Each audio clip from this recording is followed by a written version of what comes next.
Hi everyone, welcome back to the channel. Today I would like to talk a bit about my black water tank and explain a little bit why I think this might be the best solution for you if you're struggling a lot with algae problems. I will show you that this tank is super clean with basically no effort from my side. There is absolutely no algae on the plants, there is no sign of algae on the hardscape, and the glass looks like it was cleaned yesterday, even though I haven't touched it for the last 5 months. So let's start from the beginning. So I set up this tank around 6 months ago, and you may say that this is standard black water setup. To explain it very simply, that means a lot of driftwood in the back, a lot of slow growing plants on top of this wood, and at the bottom of the tank, leaves, cones to keep it more interesting. Build video for this tank is also available on my channel. I will put the link in the corner. And this is how this tank looks today. As you can see, it looks really healthy, and actually it looks also very clean.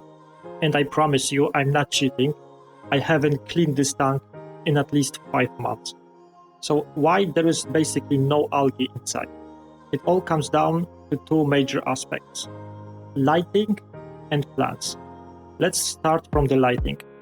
What you can see here is Chihiros A301. This is one of the basic models from Chihiros. It's not very expensive, but most important thing about it, that it's dimmable. That means you can adjust the amount of light that goes into your tank. And right now I'm running it at around 40%. And this is really more than enough for all the plants that I'm keeping in this tank. And the plants also play a big role in the success of this tank.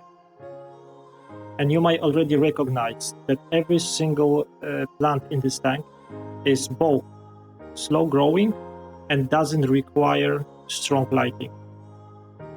So we have two types of Anubias, two types of crypts, and a lot of Java fern.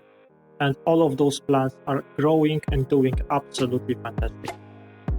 And because the lighting is so weak, it's really good enough for the plants, but not good enough for algae. The only cleanup crew I have inside is a small group of Otocinclus, and I actually have to feed them quite a lot because they would starve. There is simply no algae for them to eat. And regarding other fish in the tank, I have 3 Nannacaras inside. They are all doing fantastic. As you can see, they are actually breeding.